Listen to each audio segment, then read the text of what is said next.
Seguimos en Fuera de Serie, estamos en comunicación con el señor Héctor Polino, que es titular de Consumidores Libres. ¿Qué tal, Héctor? Bienvenido a Fuera de Serie. Agustina Henrich lo saluda, ¿cómo está? Muy bien, gracias. ¿Qué tal? ¿Cómo están ustedes? Muy bien, muy bien. Buenas tardes, Héctor Polino, le habla Baltasar Schubert, gracias por estar en Fuera de Serie. Muy bien, ¿cómo están? Héctor, estábamos hablando justamente en la presentación del programa de un relevamiento que hicieron desde Consumidores Libres, que nos parece un ejemplo muy fácil de visualizar para ver los efectos económicos, sobre todo de la cuarentena, que es un análisis de la llamada canasta de Pascuas, que según esta encuesta aumentó 99,11% con respecto a las Pascuas del año pasado, es decir, de 2019. Sí. ¿Qué tipo de artículos incluye esta canasta en particular? ¿Esto es normal que todos los años veamos casi un 100% del aumento de este tipo de canastas? Hola. Sí, ¿me escucha? No se oye nada. ¿Cómo decía? Sí, que le decía, hablaba del aumento de la canasta de Pascuas, ¿eso lo escuchó? Sí. Sí, que le decía que sí es normal que haya este tipo de subas de un año para otro, y qué tipo de artículos incluye. Bueno, incluye pescados, donde está la merluza, el abadejo, el calamar, el bacalao, conservas en lata, donde está el atún, las sardinas, los huevos de chocolate con distintas variaciones, distintas cantidades de gramos, y después las roscas de Pascua. El promedio de aumento fue casi de un 100%, 99,11% en relación al mismo periodo del año 2019. Y en general, anualmente estamos viendo qué promedio de suba, porque me parece muchísimo, casi un 100%. Sí, estos aumentos estuvieron por encima de la inflación, por encima de los aumentos de los salarios de los trabajadores y también por encima de los aumentos que tuvieron los jubilados y pensionados. Y bueno, se debe a la falta de controles por un lado y a que como no hay puntos de referencia, se aprovechan determinadas circunstancias para remarcar. Es el promedio de 20 productos de la canasta de Pascua. Han habido productos que tuvieron aumentos menores, por ejemplo, las merluzas tuvieron aumentos de un 54,17% promedio. Por ejemplo, los huevos de chocolate, una categoría tuvo un 100% de aumento, pero hubo otras categorías que tuvieron un 80%. Depende del tipo de productos también, ¿no? Claro. Es el promedio. Uh-huh. No es que todos los productos aumentaron un 100%. Algunos tuvieron un aumento superior. Por ejemplo, las sardinas en Gómez de Costa de 120 gramos, segundas marcas, que el año pasado estaba a 60 pesos, este año 128, tuvo un aumento del 114%. Por ejemplo, huevos de chocolate, conejo de 100 gramos, Bonobón, que el año pasado estaba a 170 pesos, este año estuvo 350, con casi un 106% de aumento. El bacalao noruego, el Link, que el año pasado estaba a 700 pesos, este año 1.500 pesos, uh-huh, con un aumento del 114%. De modo que 131% de aumento, perdón, casi un 132%. De modo que el promedio nos dio casi un 100%. Claro. Sí, ahí leía que en promedio... Más alto, sí, porque no se le oye. Sí. Sí, leo que ahí leíamos que en promedio se pasó de unos 4.800 pesos que se valía esta canasta en 2019 a 9.600 estas Pascuas. O sea, en un promedio, ¿no? Exactamente. Esa fue la realidad que tuvimos con motivo de las fiestas de Pascua, efectivamente. Héctor, mire, en el mes de marzo se registró un aumento de la canasta básica de alimentos del 4,98%, es decir, casi 5%, lo que nos da ya un 12% desde enero hasta el pasado mes de marzo. Le consulto, ¿cuánto cambió el nivel de endeudamiento de las familias por el coronavirus? Y depende, no hay datos oficiales sobre ese grado de endeudamiento, pero se supone que ha sido muy alto, sobre todo en determinadas familias, aquellas que viven de un ingreso fijo, de aquellos que están en relación de dependencia en comercios que no han estado operando, que no se les ha pagado el mes, o que se le pagó el 50% de la retribución. De modo que todavía nosotros no hacemos ese tipo de cálculos sobre los niveles de ingreso, pero es de suponer que la pérdida en el poder adquisitivo ha sido muy grande, los ingresos han sido menores, y bueno, yo creo que hay un aumento de la pobreza y de la indigencia muy muy importante. Sabremos seguramente en algún momento a cuánto asciende el número de pobres y de indigentes en la República Argentina. Fíjese, Consumidores Libres, que desde hace 25 años, cada 15 días, viene haciendo un relevamiento de precios de 38 productos de la canasta de alimentos. A partir de la cuarentena, a partir del 6 de marzo, del 20 de marzo, no hemos podido hacer los relevamientos como lo veníamos haciendo, porque el personal no puede salir a la calle. Pero de acuerdo a los datos obtenidos en las cadenas de supermercados a través de internet, tenemos que, por ejemplo, la cebolla que estaba el 31 de marzo de este año 40 pesos, el 30 de abril estaba 50, con un 25% de aumento en un mes. La papa negra, que estaba 30 pesos, pasó a 40 pesos, con un aumento del 33%. La selga, que estaba el 31 de marzo 48 pesos, pasó a 60 pesos, con un 25% de aumento. Las naranjas, que estaban 60 pesos, pasaron a 70 pesos, un 16,60% de aumento. La manzana estaba a 69 pesos, pasó al mes siguiente a 80 pesos, 15,94% de aumento.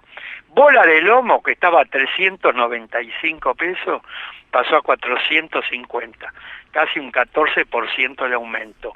El asado, que estaba a 310, pasó a 370, 19,35% de aumento. La paleta, que estaba a 290, pasó a 350 pesos, con un 30,60% de aumento. La carne picada común, que estaba a 230 pesos, con un aumento del 17,39%. En 30 días, este porcentaje de aumento es realmente una exorbitancia, es un verdadero despropósito lo que está sucediendo en la Argentina en estos momentos, ¿no? Y en ese sentido, Héctor, ¿qué va a pasar con el tema del programa de precios máximos, que es para unos 2.300 productos y que retrotrae los costos a valores del 6 de marzo? ¿Le parece que se va a poder hacer cumplir? Bueno, tendríamos que preguntarnos, ¿se está cumpliendo en este momento? Lamentablemente no se está cumpliendo. Y ahí es que el gobierno autorizó a través de un decreto a los intendentes municipales a involucrarse en el control. Pero no obstante eso, los aumentos han continuado. Ahora, se puede multar a los que incumplen y se puede llegar incluso a clausurar el local. Pero en estas circunstancias, clausurar locales, en lugar de resolver el problema, lo estamos agravando aún más. Donde hay que controlar es a los formadores de precios, a los grandes grupos económicos, a las grandes empresas, que son formadoras y deformadoras de precios al mismo tiempo.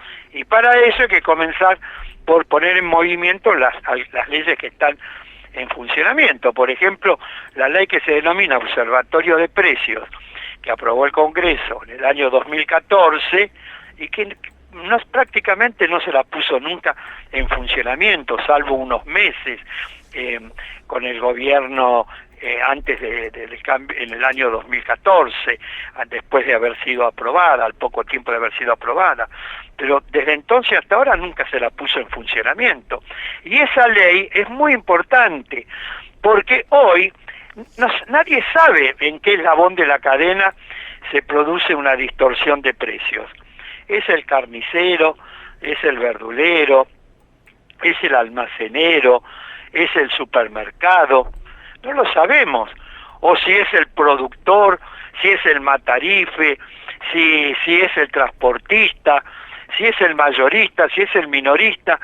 En cambio, si se pusiera en funcionamiento la ley que se denomina Observatorio de Precios, que establece que funcionarios del Ministerio de Economía de la Nación, con representantes de 2 entidades de defensa de los consumidores, observan la evolución de los precios desde la materia prima hasta que el producto está a la venta, para determinar en qué eslabón de la cadena se produce una distorsión de precios, de modo tal que el gobierno pueda actuar rápidamente sobre ese eslabón de la cadena y restablecer la normalidad. Hoy no lo sabemos. Ese es el problema. Héctor. ¿Y a quién vamos a sancionar? ¿Al último eslabón de la cadena? ¿Al almacenero? Claro. ¿Al carnicero? ¿Al verdulero? ¿Al panadero de la esquina del barrio? Cuando lo más probable es que la distorsión de precios se produzca en eslabones anteriores a esos comerciantes. Claro, claro. Héctor, ¿cómo estuvo funcionando COPREC, el sistema de resolución de conflictos en las relaciones de consumo en este tiempo sin poder dar turnos? Bueno, en estos tiempos usted se refiere a estos últimos días. Estos últimos días, sí. No, sinceramente no lo sé, por el problema de que el personal no puede ir a trabajar y demás, se está haciendo todo por internet. El COPREC es un mecanismo muy interesante que ha venido funcionando bastante bien hasta la cuarentena, ¿no? Es una buena pregunta para poder interiorizarme mejor que lo que está pasando en estos últimos días, pero supongo que debe estar funcionando con muchas dificultades. La última, Héctor, le hago la última pregunta. Nosotros como consumidores, que siempre al final terminamos pagando los platos rotos, ¿qué podemos hacer? En algún momento se habló de aplicaciones en las que uno podía ir denunciando el abuso sobre los precios, sobre costos. ¿Qué podemos hacer como consumidores en este momento en el que, como decíamos recién, a muchas entidades no están trabajando al 100%, bueno, por cuestiones obvias, ¿no? Me refiero a entidades de regulación como Defensa del Consumidor, por ejemplo. Bueno, lo que se puede hacer es como uno no hay posibilidades de estar viajando, de estar caminando de un negocio a otro para comprar en el negocio que tengan mejor oferta. Y uno tiene que resignarse con el negocio que está más cerca del domicilio. Si uno encuentra realmente verdaderas anormalidades, bueno, hacer la denuncia correspondiente. Por ejemplo, la Secretaría de Comercio, llamar a una línea de un 0800 333 7963 y señalar ahí cuál es el problema, ¿no? O si no, a un 0800 si es un problema de medicamentos y demás, al 222-1002. Si es un tema de la provincia de Buenos Aires, pueden hacerlo a un 0800-666-7232, por aquellas personas que están en situación de calle, que van luego a hacer una compra y le están cobrando exageradamente el precio. En fin, tratar de hacer las denuncias a esos organismos, ¿no?, que son los encargados de intervenir, fundamentalmente al 0800-666-1518. Y si no, consultas @consumidor.gov.ar cualquier duda también hacer la pregunta a esa dirección de correo electrónico. Perfecto, los vamos a repetir a lo largo del programa, pero es un poco esa situación, ¿no? Estamos un poco presos del consumo en donde podemos, en lo más cerca, a donde podemos acceder y donde no ir tan lejos y no podemos salir a buscar precios.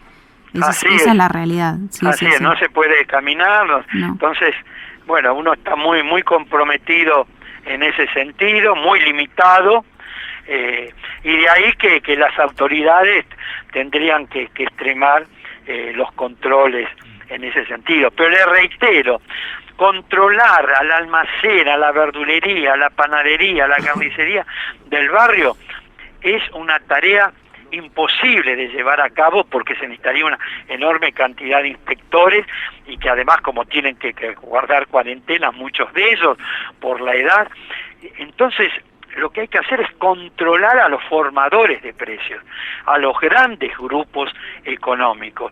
Hoy 28 grandes empresas, todas de capital extranjero, concentran el 80% de la producción de los productos de la canasta de alimentos y artículos de limpieza. Pongamos el acento ahí.